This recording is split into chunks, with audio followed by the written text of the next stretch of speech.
I parked my motor home on the street like any other vehicle without blocking anything or getting in anyone's way.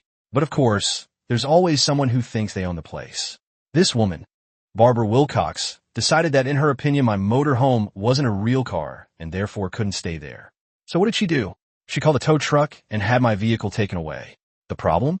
She had no authority to do so. And now it's not me who has to deal with the consequences, but her. If there's one thing I love in life, it's freedom. And nothing represents that better than my motorhome. With it, I can travel wherever I want, stop wherever it's convenient, and always have a comfortable place to sleep. It's my home on wheels. My refuge, my pride. And that's exactly why when I, Mike Thompson, stopped in a quiet neighborhood for the night, I didn't even bother. I parked on the street, respecting all the traffic rules. Without obstructing sidewalks, without disturbing the neighborhood. Everything was fine, everything was legal, or so I thought, because apparently my presence there deeply offended a local resident. And that's how I met the woman who decided that my motorhome wasn't a real car and therefore shouldn't be there. I was inside the vehicle, happily watching a movie on my laptop, when I heard an insistent knock on the door. Knock, knock, knock. I sensed trouble was coming. I opened the door and was confronted by a middle-aged woman with her arms crossed and a frown on her face, the very embodiment of indignation. "You can't park this here," she said without even greeting me. I raised an eyebrow. This what? That? This truck or whatever it is. I knew exactly where this conversation was going. I took a deep breath, keeping calm. That's a motorhome, and yes, I can park here. The street is public, and I'm not breaking any laws. She snorted as if my answer was a personal insult. That's not a real car. It's a huge piece of junk that takes up too much space. It can't stay here. Ah, so that was her game. Look, lady, if there was a sign saying that motorhomes aren't allowed here, I wouldn't have stopped. But since there isn't, and I'm respecting the rules, I'm going to continue exactly where I am. She crossed her arms even tighter, pressing her lips together as if she were holding back a scream of rage. And that's when I saw it, the glint of stubbornness in her eye. This kind of person can't take no for an answer. They believe that if they insist enough, they'll get what they want, but I'm stubborn too. Just as Barbara looked like she might explode, a sleek black Tesla pulled up alongside my motorhome. A man in his 30s with a neatly trimmed beard and designer glasses stepped out, looking concerned. "Everything okay here?" he called out, approaching us with the confident stride of someone who had authority. "Councilman Reeves." Barbara's entire demeanor changed instantly, her scowl transforming into a saccharine smile. "Thank goodness you're here. I was just explaining to this gentleman that his vehicle violates our neighborhood codes." Councilman Reeves glanced at my motorhome, then at me. "I don't believe we've met." "Marcus Reeves, City Council, District 4. "Mike Thompson," I replied, shaking his extended hand. "And no, we haven't met because I'm just passing through." Parked legally on a public street. Marcus studied me for a moment, then looked at Barbara. "Mrs. Wilcox, is there a specific ordinance you're referring to?" Barbara faltered slightly. "Well, it's just common sense. This monstrosity doesn't belong in our residential area. You said yourself at the last town hall that we need to maintain neighborhood aesthetics. I also said we need to respect property rights and follow due process." Marcus replied evenly. "Mr. Thompson, how long were you planning to stay?" "Just tonight," I answered honestly. "I'm heading to Arizona tomorrow." Marcus nodded thoughtfully. "Well, as Mrs. Wilcox knows, city ordinance only restricts street parking of oversized vehicles for periods exceeding 72 hours without movement." He turned to Barbara. "So, there's no violation here." Barbara stared at him for a few more seconds, waiting for me to give in. When she saw that it wasn't going to happen, she turned on her heels and marched off down the street, muttering something about clueless people who think they can do whatever they want. After she left, Marcus lingered. "Word of advice? Barbara Wilcox isn't someone to underestimate. She's been trying to get herself elected to the HOA board for years, and she acts like she already runs the place." "Thanks for the heads up," I said, appreciating his intervention. He handed me his business card. "If you have any issues, give me a call. Though honestly, if you're leaving tomorrow, you should be fine." I closed the door and went back to my movie, thinking that the story ended there, but obviously it didn't, because people like Barbara always find a way to take things to the next level. And the next morning, my motorhome was no longer there. When I woke up that morning, the last thing I expected was to open the door and be faced with a big, absolute, unbelievable nothing. My motorhome, my home, was simply no longer there. For a second, I stood frozen, blinking like an idiot, trying to understand what was going on. My mind was still sluggish from sleep, but one thing was certain: I hadn't moved the vehicle. My first thought, theft. But then I realized that it didn't make sense. The motorhome had a strong alarm, reinforced locks, and I doubted very much that a thief would have shown up in the middle of the night, started the engine, and driven off without anyone noticing. That's when I saw it. Further along, standing on the sidewalk with her arms crossed and an unbearable smile of satisfaction on her face, was her, Barbara Wilcox, the queen of the neighborhood herself, the parking lot vigilante, the guardian of the public street who had single-handedly decided that my motorhome didn't deserve to exist there. That's when it all made sense. She had it towed. This woman had the audacity to call a tow truck and have my vehicle removed as if she were dealing with an abandoned car or a threat to national security. I went up to her, trying to stay calm, which wasn't easy. "Did you have my motorhome towed?" I asked, my voice already full of fury. She smiled, that look on her face like she'd been waiting for this moment. That expression of someone who knows they've messed up but doesn't regret it one bit. "Yes," she replied, as if she were telling me that the sky was blue. "Since you insisted on disrespecting the neighborhood rules, I took the liberty of solving the problem." I took a deep breath, very deep. "What rules?" I asked, crossing my arms. "There's no sign saying that motorhomes can't park here. I wasn't blocking anything. You had no right to do that." She shrugged, full of herself. "This is a residential neighborhood," she said, as if that were a valid argument. "Not a campground. Cars are allowed, but that's not a car. That's a piece of junk that bothers the neighbors." As our confrontation escalated, I noticed we were drawing attention. Several neighbors had come out to their porches, watching the drama unfold. Among them was an Asian woman in her 40s, dressed in business attire, recording our interaction on her phone from across the street. "Did you get permission from the city to have my vehicle towed?" I demanded, my voice rising. Barbara's smile faltered slightly. "I don't need permission. I'm protecting this neighborhood." "Actually, you absolutely do need permission," came a voice from behind me. I turned to see the Asian woman approaching, phone still recording. She extended her hand to me. "Sophia Chun, City Code Enforcement." "And you are?" "Mike Thompson," I replied, shaking her hand, confused by this new development.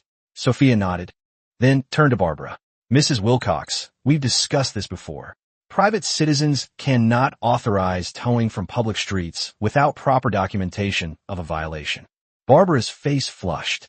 This vehicle violates Code 7.3 about oversized vehicles. The 72-hour rule." Sophia checked her phone. "According to our records, this motorhome has been here less than 24 hours. She looked at me. "You arrived yesterday evening, correct?" "Yes, around 6 p.m., I confirmed." Sophia turned back to Barbara. "Then there's no violation. Who authorized this tow?" She spoke with such confidence that it almost seemed as if she was right, but she wasn't, and I was ready to put an end to this nonsense. "So, you mean anyone can call a tow truck and have anything towed away just because they think something doesn't belong on the street?" I asked Barbara pointedly. She finally hesitated. The little smile of satisfaction diminished a little because deep down she knew she had crossed the line, and now she was going to pay dearly for it. I called Winston's Towing and told them the vehicle was abandoned," Barbara admitted reluctantly, glancing at Sophia. "They didn't ask many questions." "You falsified a report," Sophia stated flatly. Still recording. "That's a misdemeanor. If this woman thought I was going to stand by and take this crap, she'd clearly chosen the wrong victim, because if there's one thing that gets me down, it's people who think they can make up rules and ride roughshod over others just because they want to." "So what now?" I demanded. Now she was going to learn that you don't mess with a man's motor home and get away with it. But before the change, I needed to get my vehicle back. I took out my cell phone and made a few calls. First to the tow truck that had probably taken my motor home, then to the town hall to understand how the hell someone with no authority at all managed to have something towed away without warning. And as expected, the answers that came back were a festival of irregularities. The tow truck confirmed that they had towed my vehicle because they had received a complaint that it was an abandoned vehicle. Abandoned? My God, I slept in it last night. And the icing on the cake. The tow truck employee himself told me that normally they couldn't have removed it without an official notice, but that a very insistent lady convinced the driver that it was damaging the neighborhood and that the local authorities were already aware of the removal. Yes, she lied. She simply made up some story. And what's worse, someone fell for it and did exactly what she wanted. "Mr. Thompson," Sophia approached me as I ended my call. "I'd like to speak with you privately for a moment, if that's okay." I nodded, still fuming, and followed her a few yards away from Barbara, who was now frantically texting someone on her phone. "I should be honest with you." Sophia lowered her voice. "I'm not just with code enforcement. I've been conducting an ongoing investigation into a pattern of harassment complaints in this neighborhood. Mrs. Wilcox has been on our radar for some time. So this isn't her first rodeo." I muttered. "Far from it," Sophia confirmed. "But victims usually just pay the tow fees and leave, never filing formal complaints. What she did today is illegal. And if you're willing to pursue this officially, it could help us address a much bigger problem." "You're saying I'm not the first person she's done this to?" "You're the 7th motorhome owner in 3 months, Sophia said grimly. "But now we have it all recorded. Now, I had everything I needed to make this woman deeply regret it. I got the address of the yard where my motorhome was being held, paid an absurd fee to get it released, which someone would later reimburse, and headed back to the neighborhood, ready for revenge. The counterattack begins. First, I went straight to the police. I reported the wrongful removal of my vehicle, explained that there had been no formal warning, that it was all based on a random opinion of a resident who had no authority whatsoever to do this. The officers didn't seem surprised. Apparently, Barbara already had a history of trouble in the neighborhood. One of them let out a tired sigh and said something like, "Ah, her again. Again." In other words, it wasn't the first time this woman had been in the wrong. Sophia accompanied me to the police station, providing her own statement and showing them the video she'd recorded. The officer taking our report, a sergeant named Rodriguez, seemed particularly interested when Sophia mentioned a pattern of similar incidents. "We've had complaints about Mrs. Wilcox before," Sergeant Rodriguez noted, "but nothing this blatant. She specifically targeted Mr. Thompson's vehicle and falsified information to have it removed," Sophia explained. "And I believe she's been using her connection to Councilman Reeves to intimidate people." I looked at her in surprise. "Marcus Reeves? He actually stood up for me yesterday when she was harassing me." Sophia raised an eyebrow. "Really? That's unexpected. She's been telling everyone they're close allies in cleaning up the neighborhood. Now what?" I asked, wondering where this was all heading. Now she was going to get screwed.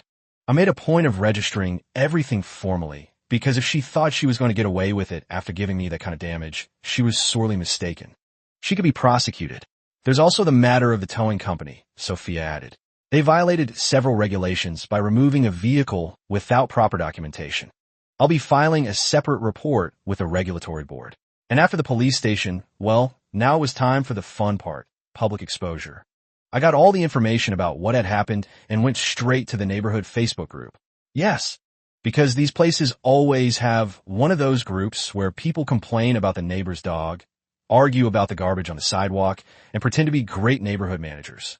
And I got straight to the point. I posted the photos of my motorhome being towed away. I posted the recording of the call I made to the tow truck where they confirmed that Barbara had tricked them into removing the vehicle. And I wrote a simple but powerful caption. "Has anyone here ever had their car towed illegally because some crazy neighbor decided it didn't look like a real car? That's right, it happened to me, and guess who did it?" In less than 30 minutes, the group was in chaos. Shocked neighbors, people laughing, some angry, but the best thing, people commenting that she had done similar things before. One guy said she called the police because a neighbor had painted her house a color she didn't like. Another woman commented that she had tried to ban children from playing in the street because they made too much noise. And the best part, a resident came up and said that she wasn't part of the HOA Residents Association, but pretended to be. In other words, she didn't have any power, but she acted like she was in charge of the neighborhood. To my surprise, Councilman Reeves commented on my post. "This is deeply concerning. Rest assured the city council does not condone private citizens taking enforcement into their own hands. I'll be addressing this at our next meeting." Minutes later, I received a private message from him. "Call me. This is bigger than you realize." I called Marcus immediately, curious about what he meant. "Barbara Wilcox has been claiming she has authority delegated from my office," he explained, sounding genuinely angry. "She's been telling people I've given her permission to enforce neighborhood standards as part of a pilot program. It's completely false." "Why would she do that?" I asked. "Because she's been trying to gather support for a special taxing district that would give her real power," Marcus explained. "She needs to demonstrate she can clean up the neighborhood to get votes. But harassing legitimate travelers isn't cleaning up anything. I was digesting this information when Sophia texted me. Check your email. You need to see this. In my inbox was security camera footage from a neighbor's house showing Barbara speaking with a tow truck driver at 4:30 a.m., pointing at my motorhome and handing him what appeared to be cash. And now her mask was falling off, and I couldn't wait to see how she would react. If this woman thought she was going to get away with this, she had clearly never dealt with someone as stubborn as herself. My post in the neighborhood group spread like wildfire. In the first few minutes, it had more than 50 comments, and in less than an hour, it became a real people's court. Everyone seemed to have a story to tell about her. She once sent the police into my yard because she thought my fence was too high and spoiled the aesthetics of the neighborhood. This woman tried to find my husband because he washed his car in the garage. She said it wasted too much of the neighborhood's water. Last year, she called the tow truck for a car that had been parked for too long, but it belonged to the letter carrier who was delivering packages. And that's when I realized Barbara wasn't just any entitled neighbor. She was the scourge of the neighborhood. The funniest thing, the more the stories came out, the more people lost their fear of exposing the absurdity of what this woman had done. And then the best thing happened. Someone tagged her in the comments. Now she knew she had been exposed. And when someone like that realizes they've been unmasked, there are only two paths. Either they shrink back in shame and disappear, or they go on the attack. And guess which one she chose? The attack, of course. I was sitting in my motorhome, following the comments, when I heard someone marching down the sidewalk towards me. And there she was. Barbara was furious. Her face was red. Her hands were shaking. Her eyes were wide with rage. She looked like she was about to explode. She stopped right in front of the motorhome and started shouting, "You have no right to expose me like this." The scene was so pathetic that for a moment I just stood there looking at her with a mixture of incredulity and amusement. The woman was having a temper tantrum worthy of a reality TV show right in the middle of the street. "You spread lies about me," she continued, gesticulating wildly. "Now everyone is against me because of you." I took a deep breath and, as calmly as I could, asked, "Is it a lie that you had my motor home towed away for no reason?" She froze. She opened her mouth, but no answer came out because deep down she knew she was wrong. Only to admit it? Never. So she changed tactics. "You don't belong in this neighborhood. You don't have a house. You live in this ambulant garbage." By now, a small crowd had gathered. I spotted Sophia among them, still recording. On the edge of the group stood Marcus Reeves, observing with a grim expression. "Mrs. Wilcox," he called out, stepping forward. "I think you should know that I've just spoken with the mayor. We're opening a formal investigation into your claims of being authorized to act on behalf of the city council." Barbara whirled to face him. "Marcus, you know I've been helping you. We discussed the Neighborhood Improvement Initiative. We discussed your proposal, which was rejected." Marcus corrected firmly. "At no point did I or anyone else authorize you to impersonate a city official or direct towing operations." Barbara's face contorted with rage. "You're turning on me? After everything I've done to support your campaign." "My campaign doesn't need support based on intimidation and false claims," Marcus replied evenly. "And frankly, the city doesn't need the potential lawsuit you've created." Done. Now she was resorting to insults. Only the problem was that I'm not the kind of person who gets rattled by shouting. So instead of reacting in the way she wanted, I simply let out a laugh, a loud, sincere, debauched laugh. And the icing on the cake, some of the people in the neighborhood who were watching also started laughing. Barbara realized that she had completely lost control of the situation. If before she had been the invisible leader of the neighborhood, now she was just a crazy person freaking out on the sidewalk. And then came the final blow. The police arrived. Yes, the police officers I had called earlier finally came to talk to her. And the look on her face when she saw them, it was a sight to behold. "Ma'am," one of the policemen said, already sounding exhausted, "we've received a complaint about the improper removal of a vehicle." He pointed at me. "He has proof that the towing was done without legal authorization. Can you confirm that you requested the tow truck?" She began to sweat. I thought I was helping," she tried to justify. "That piece of junk doesn't belong here." The other policeman crossed his arms. "So you confirm that you ordered the tow without being a competent authority?" Her mouth opened and closed a few times because now it was no longer just about a tantrum. It was about crime, and the officers had had enough of her antics. Sophia stepped forward, holding up her phone. "Officers, I have video evidence of Mrs. Wilcox falsely claiming city authority to the tow truck operator. as well as her admitting to me that she falsified an abandoned vehicle report. The crowd murmured, and several neighbors nodded in agreement. She's been doing this for months. Called out an elderly man from the back. She had my grandson's car towed when he visited for Christmas. She threatened to have my landscaping truck towed when I was working on the Miller property, added another voice. Ma'am, we're going to need you to come with us for clarification, the first officer said firmly. Barbara's face went white. But I was just trying to keep order. Order that you had no right to impose, the policeman replied. And then, to the delight of the whole neighborhood, Barbara was led to the car. She wasn't arrested, of course, but she had to go to the police station to make a statement. And when she came back, well, she was never the same again. As the police car pulled away with Barbara in the back seat, the neighborhood erupted in spontaneous applause. Several people came up to shake my hand, thanking me for standing up to her. You don't understand what we've been dealing with, an older woman told me tearfully. She's been terrorizing this neighborhood for years. Marcus approached me, looking both relieved and concerned. This isn't entirely over, he warned. Barbara has connections with some influential people in town. Don't be surprised if there's some blowback. What kind of blowback? I asked. The kind that comes with money and wounded pride, he replied cryptically. Just keep your guard up. Sure enough, the next morning, I woke to find a formal-looking notice taped to my motorhome. It was an emergency ordinance from the city council, not Marcus's district, prohibiting extended recreational vehicle parking on residential streets. When I called Marcus about it, he was furious. That's Bradford's work, he growled. He and Barbara are golf buddies. I'll handle this. Meanwhile, Sophia had been busy. She'd compiled statements from 17 different residents who had experienced harassment from Barbara, along with documentation of falsified reports and misrepresentation of authority. The district attorney is very interested in this case, she told me over coffee at a local diner. It's not just about your motorhome anymore. It's about abuse of process and a pattern of harassment. After that day, Barbara stopped giving orders in the neighborhood. She avoided glances, walked faster in the street, and what's worse, she completely lost credibility among her neighbors. Even the Facebook group where she used to post complaints went silent. No one wanted to hear her opinion anymore. And the best part, the town hall opened an investigation into other complaints of abuse of authority that she had made in the past. In other words, she dug her own grave. 2 weeks after the incident, the local newspaper ran a front-page story. Neighborhood tyrant exposed. The woman who towed too much. The article detailed Barbara's years of self-appointed enforcement and the broader implications for community governance. Barbara Wilcox put her house up for sale a month later.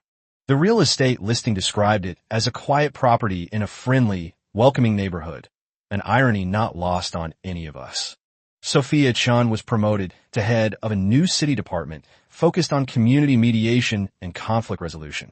Her first initiative? A comprehensive review of towing regulations and clear guidelines for when private citizens can request enforcement actions. As for Marcus Reeves, he used the incident as a cornerstone of his re-election campaign, positioning himself as a champion against neighborhood bullying and unofficial vigilante enforcement. And my motorhome? Oh, it's still there, parked exactly where I want it, because the street is public. And if Barbara doesn't like that, that's her problem. In fact, I've become something of a neighborhood fixture. Sometimes I stay a night or two when passing through town, and neighbors often stop by to chat. The experience taught me something valuable about standing up for yourself, and showed an entire community that one person's courage can break a cycle of intimidation that many had simply accepted as normal. And if you like this story, don't forget to leave a like and subscribe to the channel.